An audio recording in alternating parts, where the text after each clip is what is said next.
माधोपुर गांव में पंडित राम प्रसाद जी अपनी पत्नी और बच्चों के साथ रहा करते थे। पंडित राम प्रसाद गांव में बने भगवान शिव के मंदिर में कई वर्षों से पूजा और सेवा का कार्य संभाल रहे थे।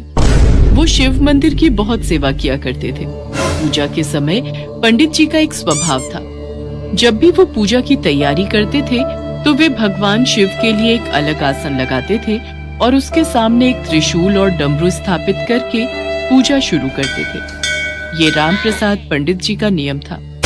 मंदिर में आने जाने वाले भक्त भी इस विषय में आपस में बात किया करते थे। अब ये पंडित जी पूजा से पहले एक आसन, त्रिशूल और एक डमरू क्यों स्थापित करते हैं भाई? अरे राम प्रसाद पंडित जी से जब भी पूछते हैं वो यही कहते हैं कि जब वो पूजा करने लगते हैं तो स्वयं भगवान शिव उनकी पूजा ग्रहण करने के लिए इस आसन पर विराजित होते हैं। ये तो श्रद्धा भाव है पंडित जी का, तभी वो विश्वास के साथ ये आसन लगाते हैं। हे भोले भंडारी, शिवरात्रि का उत्सव आने वाला है। सब कुछ खुशी खुशी संपन्न हो जाए प्रभु। हम सब पर, इस गांव पर अपनी कृपा बनाए रखना महादेव। ओम नमः शिवाय, ओम नमः शिवाय। जय शिव शंकर पंडित जी। आपका यही स्वभाव तो हम सबके दिलों में एक अलग जगह बनाकर रखता है। अच्छा, मैं इसलिए आया था कि शिवरात्रि के अवसर पर कोई बहुत पहुंचे हुए महात्मा भी हमारे गांव में पधार रहे हैं और वे शिवरात्रि के उत्सव पर मंदिर में दर्शन के लिए पधारेंगे। मुखिया जी, ये तो हमारे गांव के लिए अति सौभाग्य की बात है। वो तो है पंडित जी। अच्छा, मैं चलता हूँ। पंडित भगवान शिव को प्रणाम करके घर चले जाते हैं। अगले दिन महाशिवरात्रि का उत्सव था। भक्तों की भीड़ से मंदिर भरा हुआ था। भक्त शिवलिंग पर जल से अभिषेक करके बेलपत्र, फल फूल आदि से भोलेनाथ के शिवलिंग की पूजा अर्चना कर रहे थे। पंडित जी ने प्रभु का आसन लगाया हुआ था। भक्तगण जानते थे कि पंडित जी ने ये आसन शिव जी के लिए बिछाया है। तभी वो महात्मा शिव मंदिर में दर्शनों के लिए आ जाते हैं।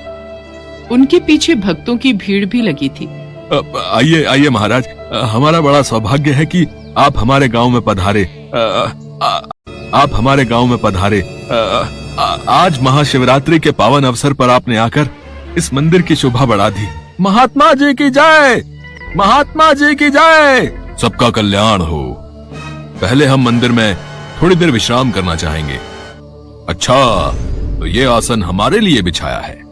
अति सुंदर, अति सुंदर। अब क्षमा कीजिए महाराज, अब इस आसन पर आप नहीं बैठ सकते क्योंकि इस पर तो साक्षात महादेव विराजमान है। अपमान, घोर अपमान। क्या कभी महादेव भी ऐसे किसी आसन पर विराजमान हो सकते हैं? असंभव। में आस्था और विश्वास ही हमारी पूजा को सफल बनाता है। इधर उधर की बातें मत करो पंडित जी, मुझे प्रमाण दो। अरे मुखिया जी, मुझे पता है ये पंडित बरसों से मंदिर में चढ़ रहे दान दक्षिणा पर कुंडली जमाए बैठा है। अब इस पंडित की सच्चाई सबके सामने लाने का वक्त आ गया है। अच्छा हुआ समय रहते मैं आपके गांव में आ गया। आज महादेव के सामने इस पंडित की पोल खुल जाएगी। पंडित जी, आप जानते भी हो महात्मा जी कितने पहुंचे हुए हैं, फिर आप उनसे इस बहस में क्यों लगे हुए हो? जब महात्मा जी आपसे प्रमाण मांग रहे हैं तो आप उनको प्रमाण दीजिए। क्यों आपने इस आसन को बिछा रखा है? क्यों रोजाना मंदिर में महादेव के नाम पर यह आसन लगाते हैं? हमारे गांव में इस तरह का अंधविश्वास नहीं चलेगा पंडित जी। हाँ, आप चिंता मत करो मुखिया जी, अब इस पंडित का पत्ता कट होने वाला है। अब आप इस मंदिर की सारी बागडोर मेरे हाथों में दे दो। मैं अभी इस आसन को यहाँ से हटा देता हूँ। मेरे मंदिर में रहते इस तरह का कोई ढोंग नहीं रचेगा, कोई भक्तों को बेवकूफ नहीं बनाएगा। इस शासन के आगे भक्त सिर झुकाकर इतना चढ़ावा चढ़ा देते हैं और ये पंडित सारे चढ़ावे को अपनी जेब में भरकर घर ले जाता है। बस बहुत हुआ, अब ये आसन यहां नहीं रहेगा। अब इस मंदिर में सिर्फ महादेव के शिवलिंग की पूजा होगी। अरे अरे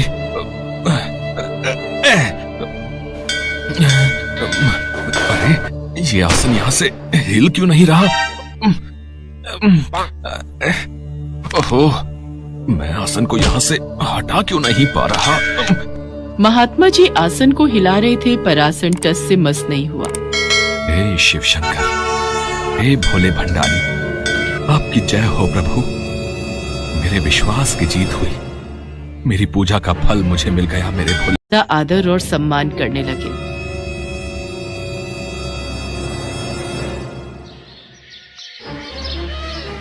पूनम का उल्टा हाथ बचपन से बेजान था, इसलिए उसके लिए जो भी रिश्ता आता था मना हो जाता था। ऐसे ही एक दिन, अरे बिमला, लड़के वाले आ गए हैं।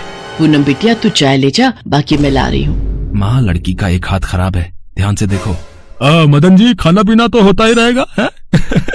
हम बेटे से बात करके आपको कुछ दिनों में जवाब भेज देंगे। अच्छा, अब हम चलते हैं, ठीक है?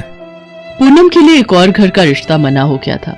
वो बिना कुछ बोले थैला उठाकर सब्जी लाने के बहाने घर से बाहर चली जाती है। घर से बाहर निकलते ही वो फूट फूट कर रोने लगती है। मदन और बिमला भी बहुत दुखी होते हैं। पता नहीं मोहल्ले की सब लड़कियों के हाथ पीले हो गए। हमारी पूनम के भाग्य में न जाने क्या लिखा है। जो भी लड़का देखने आता है इसके एक हाथ की खराबी की वजह से मना कर देता है। क्या करे बिमला, वो दिन मुझे आज भी याद है जब पूनम छोटी थी। सुनो जी, बारिश बहुत तेज हो रही है। मुझे नहीं लगता ये झुग्गी ज्यादा देर तूफान सहन कर पाएगी। तू पूनम को संभाल और जरूरी सामान बांध ले। मैं देखता हूँ, कोई सहायता मिल जाए तो ये जगह खाली कर देंगे। तभी आंधी तूफान तेज हो जाता है और झुग्गी का छप्पर पूनम के ऊपर गिर जाता है। बिमला अचानक से चिल्ला पड़ती है, पूनम मेरी बच्ची, क्या हुआ तुझे? ये क्या अनर्थ हो गया भगवान, मेरी बच्ची। बिमला और मदन पूनम को उठाकर डॉक्टर के पास जाते हैं। बच्ची के हाथ पर भारी वजन गिरा है, इसलिए ये हाथ अब उम्र भर बेजान रहेगा। पता नहीं हमारी बेटी के साथ ही ऐसा क्यों होना लिखा था। आप दुखी मत हो, पूनम बाजार से आती होगी, आपको ऐसे देखेगी तो वो भी परेशान होगी। माँ बापू, क्या बातें चल रही हैं? आज तो मैं थक गई। ये लो माँ, सारी सब्जियां ले आई हूँ जो कुछ तुमने बोला था। तभी पड़ोस की महिला आ जाती है। राम राम बिमला बहन, ये लो मुंह मीठा करो। मेरी बिटिया सुमन का रिश्ता पक्का हो गया है। बहुत ही अच्छा घर परिवार मिला है। ये तो बहुत ही अच्छी बात है। सरोज बहन, मेरी पूनम के लिए भी कोई घर बताना। देखो बिमला बहन, कोई अच्छा लड़का तो मिलने से रहा, क्योंकि पूनम के हाथ की तकलीफ देखकर कोई भी लड़का हाँ नहीं करेगा। अच्छा, अब मैं चलती हूँ, बहुत तैयारियां करनी है। सरोज चली जाती है। पूनम की माँ बिमला काम में लग जाती है। तभी एक फकीर द्वार पर आवाज लगाता है, कुछ खाने को दे दे माई। माँ, द्वार पर कोई फकीर आए हैं, मैं उन्हें कुछ खाने को दे देती हूँ। ये लो बाबा, साग और रोटी। बिटिया, ये तेरे हाथ को क्या हुआ? बाबा, जब मैं छोटी थी तो एक हादसे में मेरे हाथ पर चोट आई थी। सब चिंता बाबा भोलेनाथ पर छोड़ दे बच्ची, देखना तेरा ये हाथ बिल्कुल ठीक हो जाएगा। क्या हुआ पूनम? बाबा को रोटी देने में बड़ी देर लगा दी, क्या हुआ बाबा? सब चिंता बाबा भोलेनाथ पर छोड़ दे बच्ची, देखना तेरा ये हाथ बिल्कुल ठीक हो जाएगा। बाबा, इसकी सारी सहेलियों की शादी हो गई। इसका बेजान हाथ देखकर सब लड़के मना कर देते हैं। पता नहीं इसका भाग्य कब खुलेगा। बिटिया, तेरी सारी चिंताओं की मुक्ति इस श्रावण मास में हो जाएगी। तू भोले बाबा के सावन के सोमवार व्रत रख, श्रद्धा भक्ति से पूजन कर। सावन का महीना भगवान शंकर को अति प्रिय है। जो कोई भी सच्चे मन से श्रावण मास में उनकी पूजा करता है, वो उस भक्त की सभी इच्छाएं पूरी करते हैं। और हाँ बेटी, भोलेनाथ के आशीर्वाद से देखना, इस बार तुम अपने माता पिता के साथ कांवड़ यात्रा भी करोगी। बाबा, मैं ये सावन के सोमवार व्रत जरूर रखूंगी। पूनम भगवान शिव के सावन मास में सोमवार व्रत रखने लगी। सावन मास में सुबह उठकर वो शिव मंदिर में जाकर पूजा पाठ करती और शिवलिंग पर जल चढ़ाती। एक दिन पूनम मंदिर में पूजा के लिए पहुंची। तभी, अरे कोई मेरी मदद कर दो, ये सामने कुएं से पानी निकाल दो, मुझे शिवलिंग पर जलाभिषेक करना है, कोई मेरी मदद कर दो। क्या हुआ बाबा, आप कुछ परेशान दिखाई दे रहे? बेटी, आज सावन मास की शिवरात्रि है, मुझे कुएं के जल से ही शिवलिंग पर जल से अभिषेक करना है, पर मैं वृद्ध हूँ, कुएं में से पानी निकालने में असमर्थ हूँ। क्या तुम मेरी सहायता करोगी? हाँ बाबा, मैं अभी आपके लिए कुएं से बाल्टी भर कर लाती हूँ। पूनम बाल्टी उठाकर कुएं के पास जाती है और कुएं से पानी निकालने लगती है। उसे याद ही नहीं रहता कि उसका उल्टा हाथ तो काम ही नहीं करता, पर वो दोनों हाथों से पानी की बाल्टी खींच लेती है और उस बूढ़े व्यक्ति के पास ले जाने लगती है।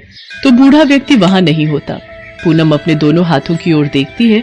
जो उल्टा हाथ बरसों पहले अपाहिज हो गया था, आज उसने उसी हाथ से कुएं से पानी निकाला। वो भागती हुई घर जाती है। माँ देखो, मेरा हाथ ठीक हो गया। भगवान भोलेनाथ ने मेरा हाथ ठीक कर दिया। क्या? ये इतना बड़ा चमत्कार, हे शिव शंकर, आपका ये कैसा अनोखा चमत्कार है प्रभु। मेरी बिटिया का हाथ ठीक हो गया। भगवान, आपकी महिमा अपार है। पूनम बिमला और मदन को मंदिर में घटी सारी घटना विस्तार से बताती है। पूनम, वो भगवान शंकर की ही कोई लीला थी जो तुम्हारा हाथ ठीक करने के लिए उन्होंने रची थी। स्वयं भगवान शिव तुम्हारी मदद के लिए आए बेटी। ये सब सावन मास के सोमवार व्रत का फल है। सच में भोलेनाथ के सावन के सोमवार व्रत बहुत ही फलदायी है। तूने उन फकीर बाबा के कहने पर ये व्रत रखे और आज ये चमत्कार हो गया। तभी वो फकीर बाबा आ जाते हैं। मैंने कहा था ना बिटिया, भोलेनाथ के सावन के महीने की मान्यता बहुत है। तेरे सारे दुख दूर हो जाएंगे। भोले बाबा तुझे सदा खुश रखें। देखते ही देखते वो फकीर बाबा भी ओझल हो गए। पूनम के दुख दूर हो चुके थे। वो अपने पिता से कहती है, बापू, मैं भी कांवड़ यात्रा पर जाना चाहती हूँ, चलोगे ना? मुझे शिव जी का जलाभिषेक करना है। हाँ बेटी, हम कांवड़ का जल लेने जरूर जाएंगे। बिमला और मदन पूनम को लेकर कांवड़ यात्रा के लिए जाते हैं। पूनम हरिद्वार से जल लाकर शिव मंदिर में शिवलिंग की पूजा अर्चना करती है। कुछ दिनों बाद मदन और बिमला एक अच्छा लड़का देखकर पूनम की शादी कर देते हैं। पूनम को एक सुयोग्य वर की प्राप्ति होती है।